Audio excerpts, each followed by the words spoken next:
hands. Beat to quarters.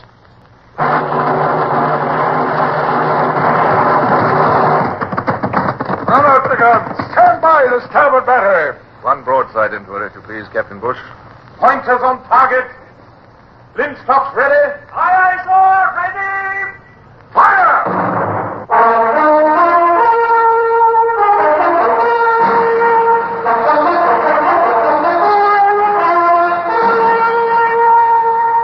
Presenting Michael Redgrave as C.S. Forrester's indomitable man of the sea, Horatio Hornblower.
After so many years, I still feel a sense of shame at my temporary dependence on the mad Don Julian, who believed himself a divine being and above the laws of men. While I waited, I considered my best course of action. There was a chance that the Spanish ship might come in from sea, in which case, with half my crew ashore, I would be in a hopeless case. On the other hand, I had lookouts aloft, and I was frantic to secure stores, lest Don Julian's rebellion should come to a sudden and bloody ending. My respects, Senor Capitan. There are 400 cattle awaiting your orders, Capitan. My men are driving them to the beach. Good. The sugar is ready at El Supremo's mill. With regard to the tobacco, which special kind do you prefer? For some time, we've only been rolling cigars for our own consumption. I was hard put to it to suppress my delight at the mention of cigars. It was 3 months since I'd seen one. My men used Virginia pigtail twist, but that would be unobtainable on this coast. I waved a careless hand. Oh, send as many cigars as will be convenient to you, and, such other tobacco as you have on hand. Si, senor. The coffee, vegetables, and eggs will be easy. But, with regard to the bread, Your Excellency will forgive me, but in this country we have only maize. There is a little wheat grown in the Tierra Templada, but you see, it rests in the hands of the unenlightened. Would maize flour suffice? This is serious. English sailors are unaccustomed to maize flour. I know, Your Excellency, but I can only obtain wheat flour by fighting for it. And I know that El Supremo would not like me to fight at present. El Supremo will be angry. Very well, I'll agree to use maize flour, but to make up for it, I shall require something else. I want drink for my men. Is there wine here or any ardent spirit? The people on this coast, sir, drink an ardent spirit with which you are perhaps not acquainted. What's that? It is distilled from the waste of the sugar mills from treacle, Your Excellency. Yes, senor. Would that be of any use to you? I shall accept it in lieu of anything better. In fact, of course, my heart was leaping with joy. It would appear a miracle to my officers that I should conjure rum and tobacco from this volcano-ridden coast. Thank you, senor. And shall we begin to slaughter the cattle now? This was a decision I'd been postponing ever since I'd heard of the arrival of the cattle. I tested the sea breeze. It was not nearly so strong as yesterday, and the weaker the breeze, the less chance of the Natividad coming in to interrupt the revictualling. I took the plunge. Very well, senor.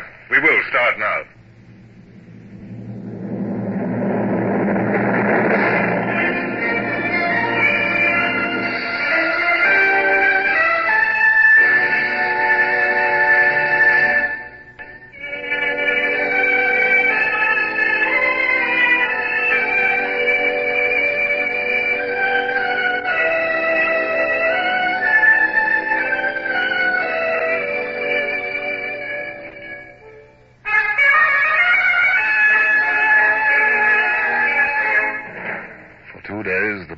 plied back and forth.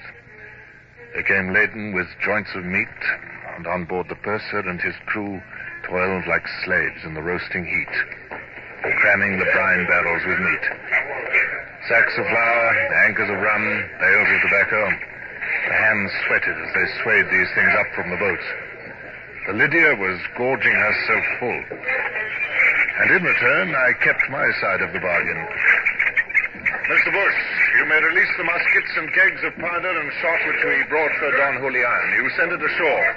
Hernandez will arrange its transport then. Aye, sir.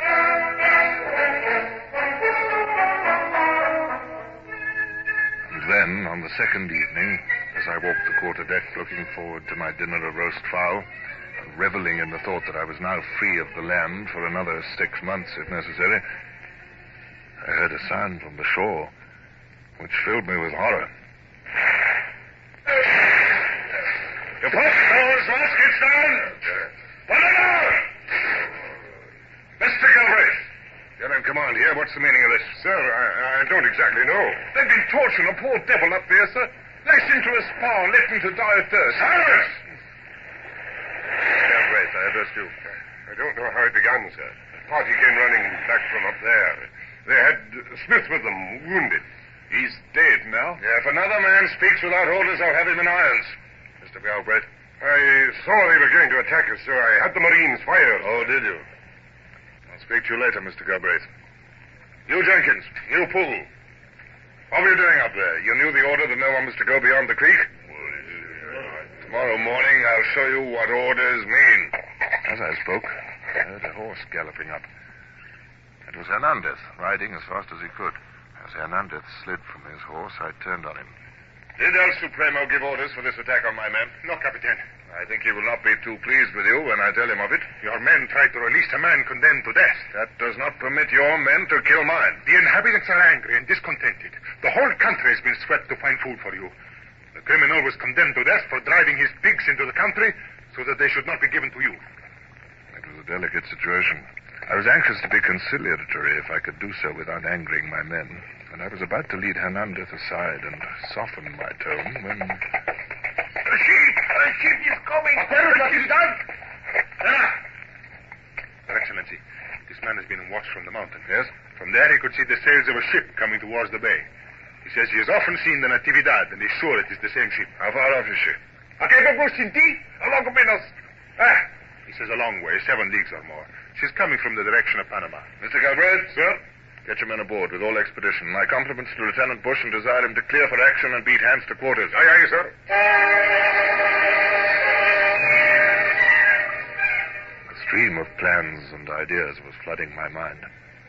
I estimated that with the land breeze, the Natividad could be in the bay by midnight. On the other hand, I knew the Spanish habit of snugging down for the night and of not attempting any complicated piece of seamanship unless absolutely necessary. I wished I knew more about the Spanish captain. Tell me, senor, has this ship often come into this bay? Yes, senor, often. Is her captain a good seaman? A very good seaman, sir.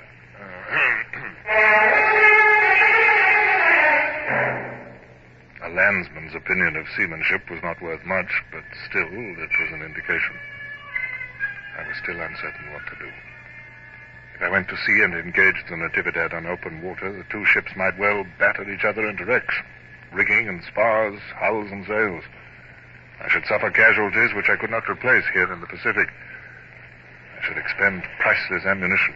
Yet if I stayed in the bay and the plan I had in mind did not succeed, I should have to beat my way out of the bay against the breeze in the morning, presenting the Spaniard with every advantage. The Natividad's size and superiority of guns were already such as to make the outcome of such a battle hazardous. Yet the possible gains of remaining in the bay were so enormous that I took my decision. I would run the risk.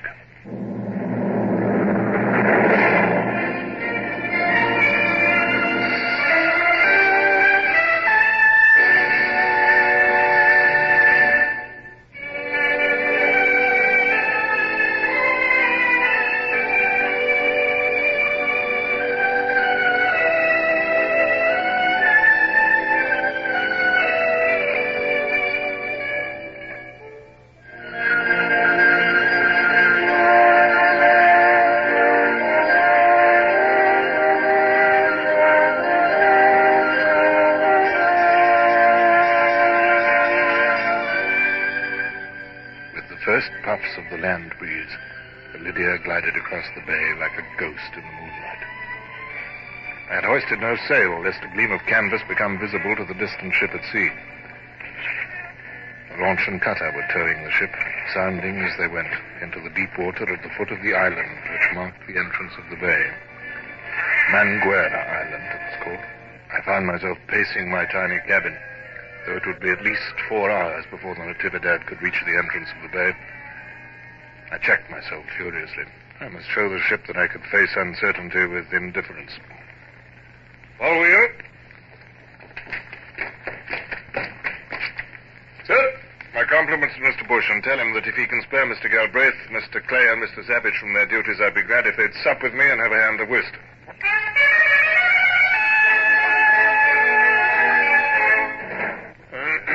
I think, gentlemen, it's almost time we went on deck. Yes, sir. The rubber would not be over if Mr. Savage had paid attention to the score. At the 8th trick, he should have played his ace of hearts instead of risking the finesse. I grant that the finesse had been successful. Had it been, it would have won him 2 more tricks. But...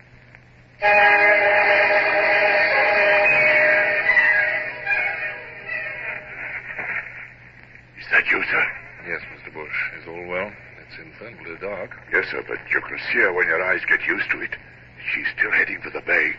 Everyone's at his post, sir. From now until the last moment, everything must be done with as much silence as possible. Send the hands aloft ready to set sail. Aye, aye, sir. Bosun, hands aloft. Quietly if you value your life.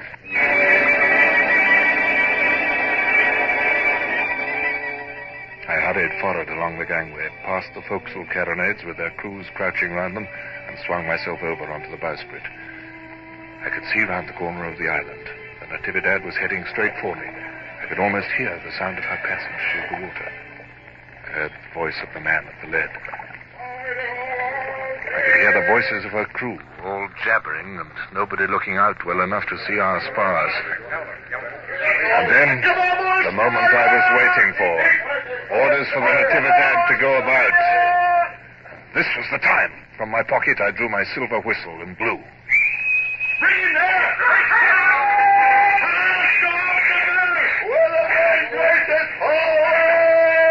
I raced aft again as the Lydia surged forward. Well, steady. Steady it is, sir. What a little. Oh, it's a little, sir. More. Right, sir. Forward, sir. Hard to starboard. Hard to starboard, here, sir. The Natividad had no time to gather way upon her new course before we came leaping out of the blackness and rasped alongside her. Months of drill bore fruit in that moment.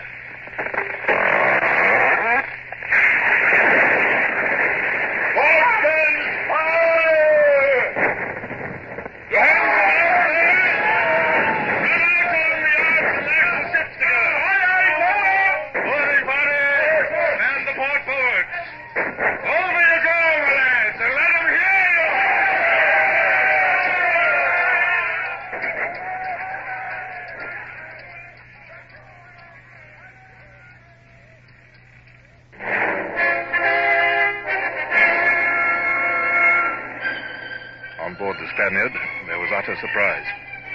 One moment all hands had been engrossed with the work of the ship, with no enemy nearer than 4,000 miles away, seemingly. The next minute, our ship had come crashing out of the darkness. The night had been torn to shreds with the flare of guns. On every hand, men were struck down by hurtling shot, and now an armed host, yelling like fiends from the pit, poured aboard. The most disciplined crew could hardly have stood the shock. Yet some of the officers were hardy souls. They drew their swords and made a stand.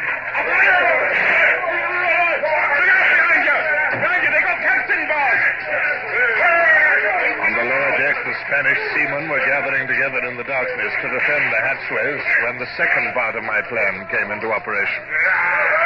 The 2 boats full of men, which I dispatched before we engaged, had prized open the lower deck ports of the Spaniards' port side, and now they came swarming in to the utter demoralization of the defenders. Shoot any guy who tries to move. Where's those officers? Senor, lay down your arms. Pues surrender. Order your men to cease fighting. Imposible continuar. El muchos peritos encarar. Captain Hornblower, I have accepted surrender in your name. Thank you, Mr. Bush. Bring the officers aboard the Lydia.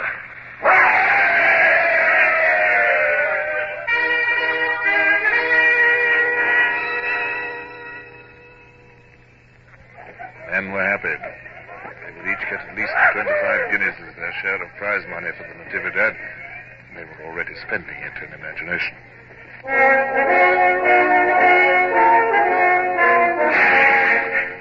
But while the rejoicing went on, I was considering my next step. The immediately pressing problem was what to do with the Natividad, and especially its crew. I couldn't bear the thought of handing them over to that cold-blooded madman who called himself El Supremo. Although I was pledged to assist him in his rebellion against the Spanish rule, I felt no desire to assist him in mass murder.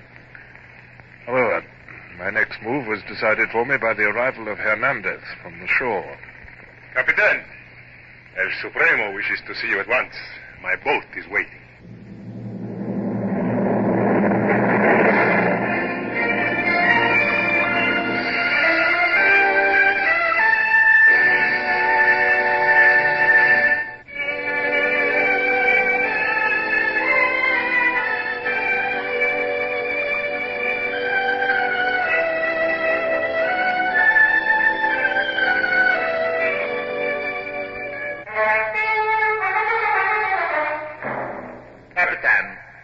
Human beings, in addressing me, do not use the expression senor. As I have told you, I am divine. You may call me El Supremo. I believe that in your own language, that term means the Almighty. It is hardly sufficient to describe my divinity, but it will suffice. I could only bow. I dare not trust myself to speak. He was quite unconscious of having said anything at all remarkable. The navigating officers are still alive? Yes, Supremo. Then I will take the Natividad into my service. I will kill the executive officers and replace them with my own. The others and the common sailors will serve me. I had to think quickly. The Natividad is the prize of my king. Perhaps he would not be pleased if I let her go. He would certainly be displeased if he knew you had offended me. I have noticed before, Captain Hornblower, that you have verged upon disrespect towards me, and I have been mild enough to attribute it to your foreign breeding. I sighed to think England would lose a fine frigate and a fine opportunity. I realized that I must sacrifice my prize money and flatter this autocrat a little longer.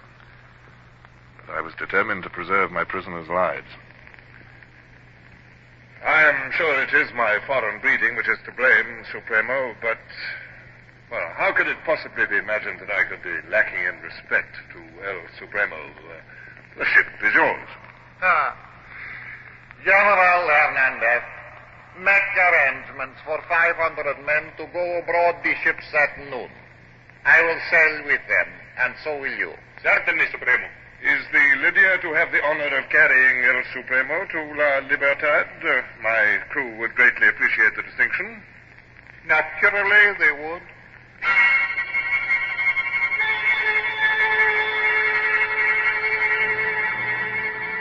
So I left the great Don Julian and hurried back down the mountain. Once I had him aboard the Lydia, I was confident of being able to deal with him more easily. My officers were waiting to receive me when I rowed out to the ship. Mr. Bush, sir, kindly instruct my steward to put out my best uniform and make ready the after cabin for a state dinner for 8 people at 6 bells. Aye, sir. In case your guests should require a salute, sir, may I ask their rank? You may, Mr. Bush. We are entertaining the Almighty. The Almighty? Yes, sir.